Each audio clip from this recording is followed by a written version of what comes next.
So let's continue with our global history trail of English. So let's get started with the English spread to America. This is the most significant movement for English position as a global language. So there were 3 expedition teams. The first team was led by Walter Raleigh. So it was 1584. So he landed on North Carolina. So there was a conflict with native people. So some of them, they had to ship back to England. So by the time they returned to this new settlement, then all of the 1,590 settlers, they have gone. So it still remains unanswered why they disappeared. So there was a second expedition team that was Jamestown. They settled in Jamestown. And the settlement, they started from 1607. So it's interesting to find that these settlers, they came from the west of England. And as you know, this is the Puritans. They arrived at Plymouth in Massachusetts, and they came from the East England and the Midlands. And this was the first successful settlement in America, and also they became the permanent.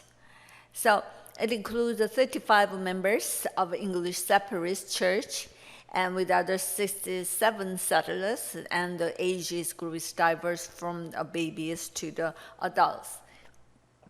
And they are called as the Pilgrim Fathers. Why they came there? Because they had a dream for the religious kingdom where they can have the freedom for the religious belief, and they can purify the religious religion.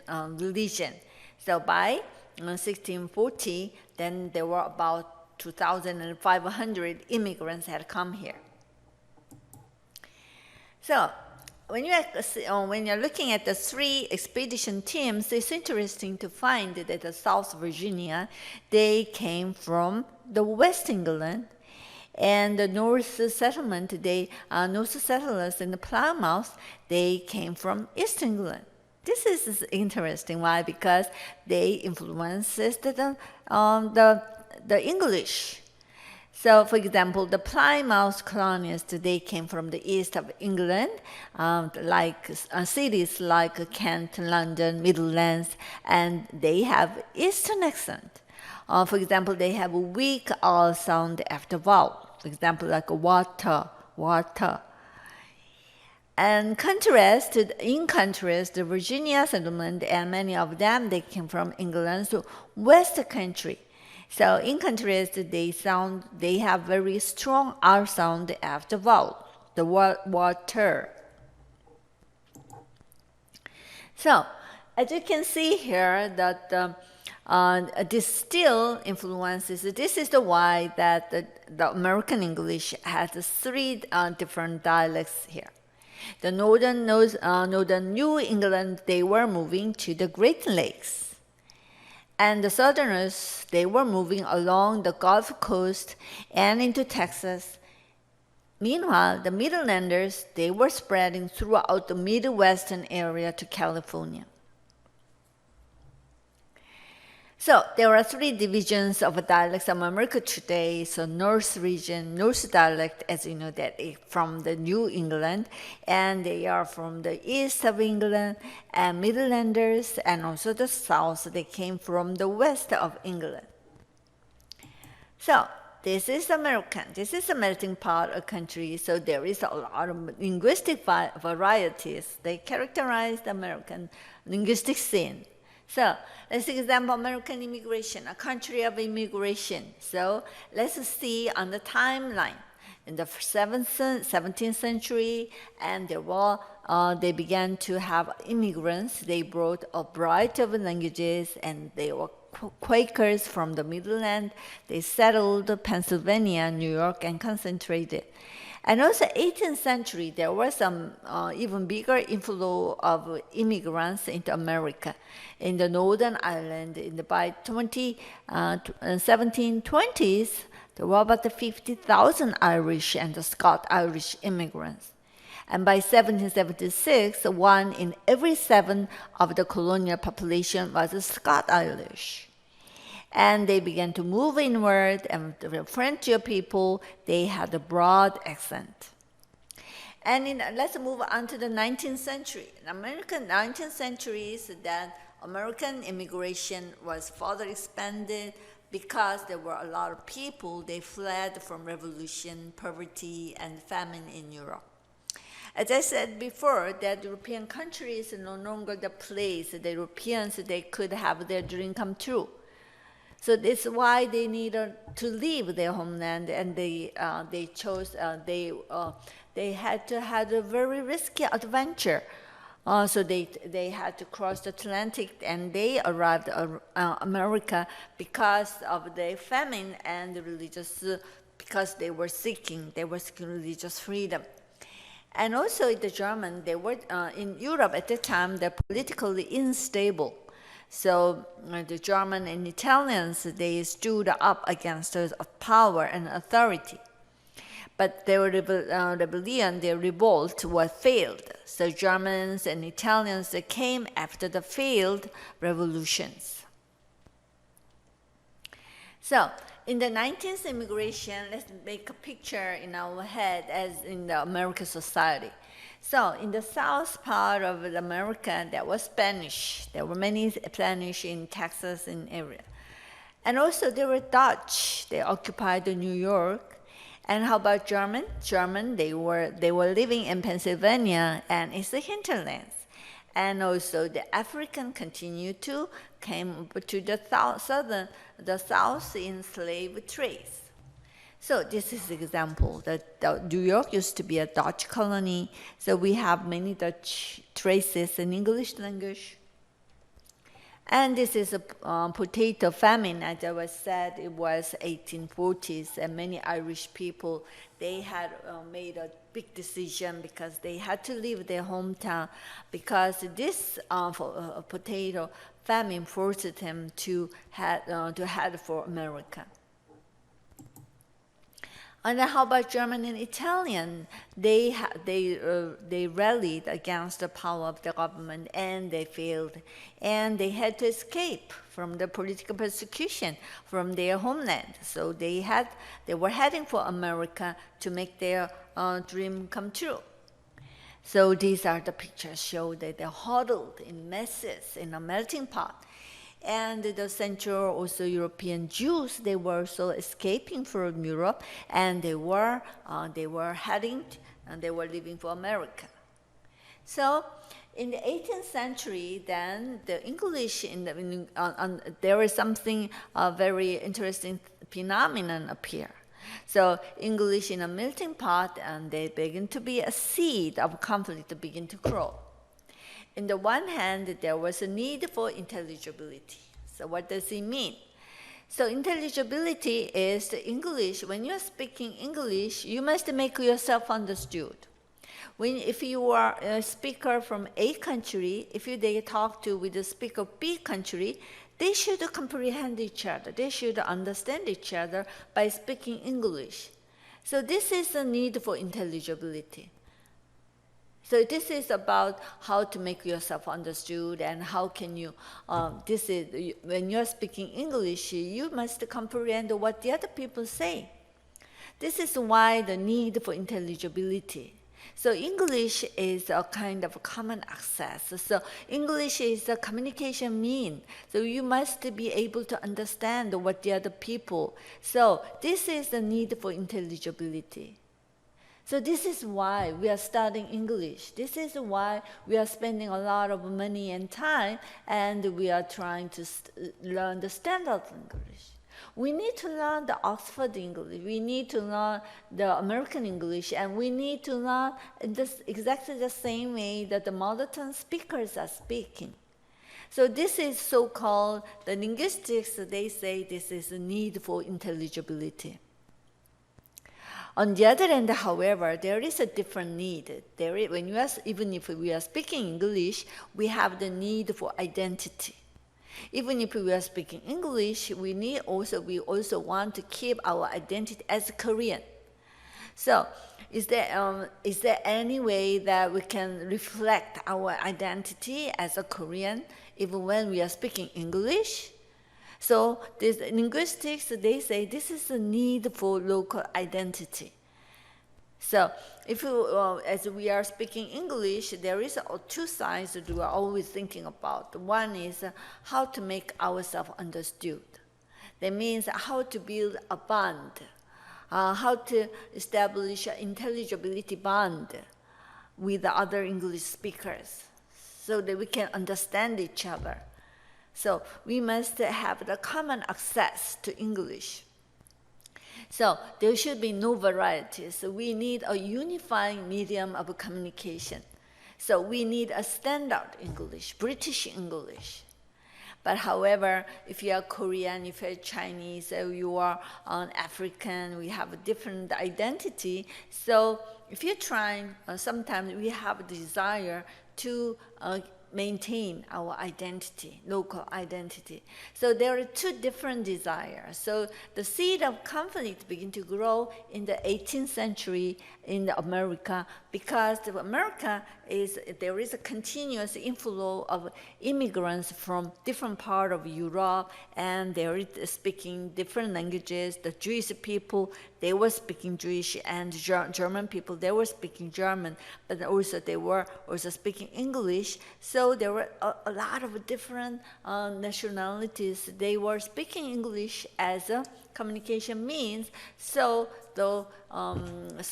it's natural that there is a conflict between their desire to learn the standard English, and also there is another desire to maintain their local identity.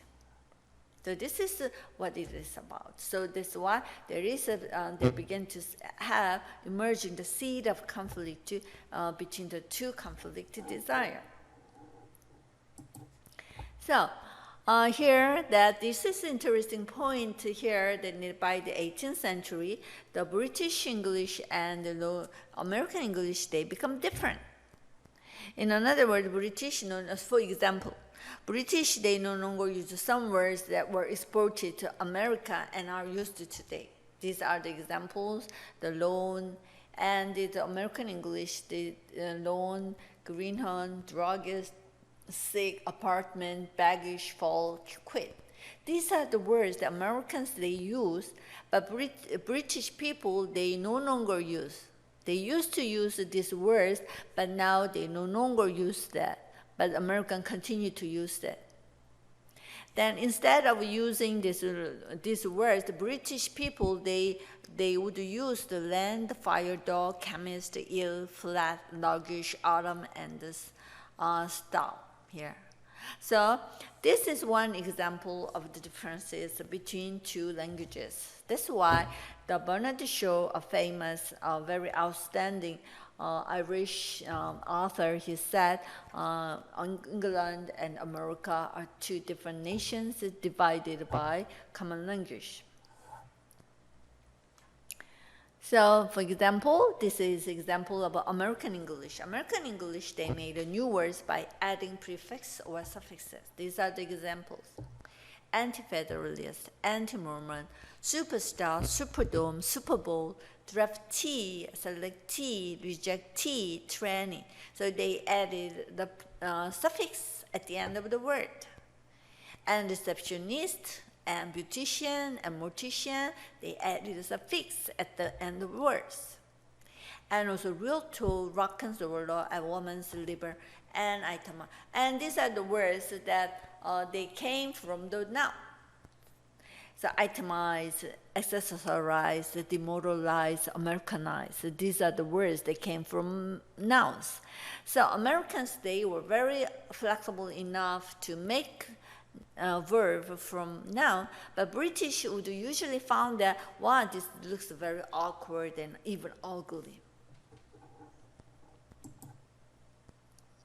So this is an example of American English is contraction. American, they often use the contraction of the words co-ed, gym, gas, movie, narc, mono, stereo, sang, pike, phone, coon, pop, Vegas, fiasco, and numb.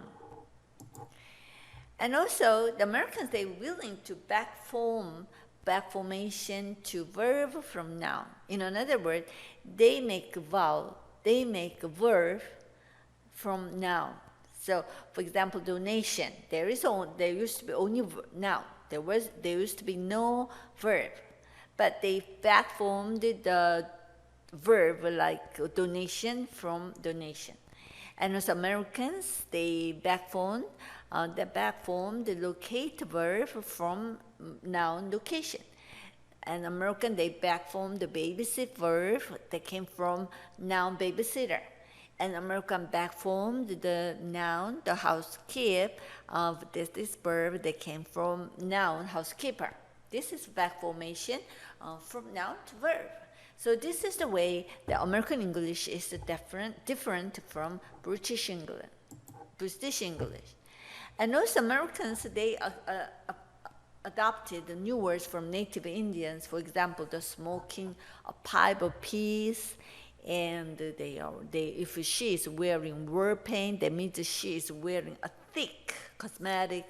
And Indian file with extend in a row, and Indian summer weather is like a cold and sunny and bright day, and the play possum is feign sleeping, pretend that he is sleeping, and feign ignorance, and bury the hatchet is make a reconciliation or reconcile, and go on the war path means go fighting. And also, the American, they adopted new words from French explorers. These are the words that came from French. New Orleans, bayou. Bayou is a shallow water, and prairie is green grass, and Saint-Dime, Apache, and Cajun. Cajun is the offspring of French, and also Louisiana people. And these are the new words from Spain. So marijuana, coyote, taco, pancho, hacienda, and adobe, cafeteria, plaza, canyon, and creole. These came from Spain. And also they have new words from Dutch. They used to occupy New York and the crowd, sleigh, patron, caboose, stoop, span, cholesterol, boss, Yankee, and Santa Claus. So let's move on to Canada. So Canada, it was in 1750, and French settlers, they deported from Acadia and replaced by settlers from New England. As I said before, so after the American independence, there were still the loyalties who remained loyal to Crown, the British Empire. So they chose to leave America. They chose to emigrate to Canada.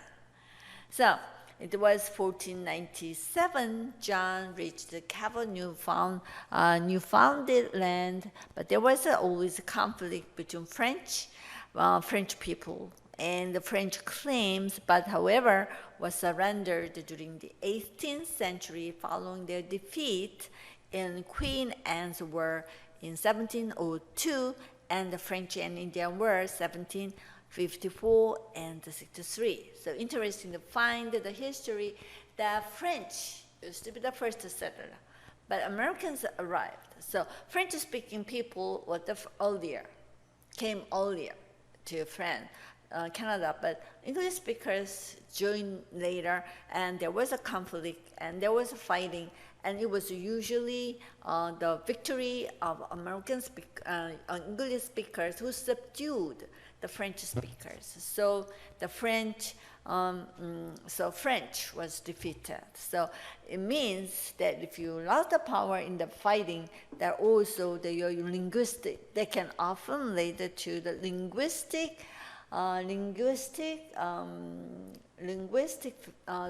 conquest.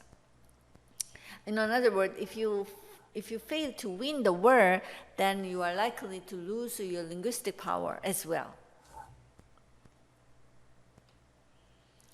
So, 1776, U.S. Declaration of Independence. But loyalist supporters of Britain, they left for Canada. So the late loyalists, they came from USA because they were attracted by cheap land of Canada. Then there was another group of immigrants into Canada that directly from England, Ireland, and Scotland. They joined the group of immigrants into Canada. And these are the French-speaking places for Canada. And as you know, Canada is bilingual, so they adopt English and French as the official language. So there is a Canadian English and also the French-speaking places of Canada. And the French is used as a co-official language, and it's mostly spoken in Quebec.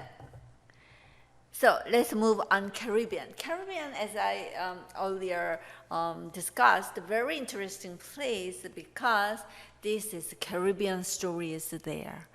As I said before, 20 African slaves arrived in Virginia on a Dutch ship. It was in 1619. It was 1 year before the Puritan group arrived at Plymouth in Massachusetts.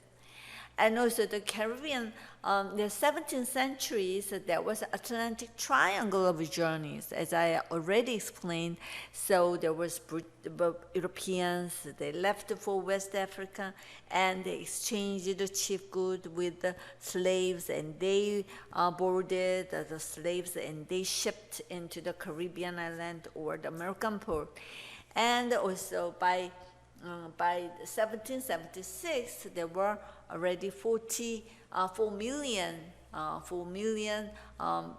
people in 1865, and it was U.S. Civil War. So African slaves, they were brought to Caribbean to work on the sugar plantation that started by Spanish people in 1517. So this is the picture of Atlantic triangle of journeys. From 17th century, the journey ships from Europe traveled to West Africa, where they exchanged cheap goods for black slaves. The slaves were shipped to Caribbean island or the American coast, where they were exchanged for sugar, rum. Then the ship returned to England, completing the Atlantic triangle of a journey. So this is about Pidgin and Creole. The Pidgin, so you might be curious, what is Pidgin? Then how different from the Creole? And the Pidgin began to use as a mother tongue, creating the Black Creole speech. The slave traders, they pick people of different languages in the ship. Why? Because they don't want to allow them to revolt against them. If they can communicate with each other, maybe they say, well, this is unfair. Why I should have lived in the homeland? Why I should be sold as a slave? So let's revolt. If they can communicate that way, that would be a threat to the sailors. So they wanted them. They didn't want to communicate. So the several Pidgin forms of communication that emerged between the slaves and sailors while they are on the voyage to America or the Caribbean. But once arrived in Caribbean or American coast, the Pidgin English act as a communication between black and the landowners. So the Caribbean, what is the Pidgin and what is Creole? This is the Creole English rapidly used throughout the southern plantation, and the standard English was becoming a prestige variety. So I think this wraps up this session of this class, and we will continue to the next class. From the Caribbean, develop a diverse range of variety of English.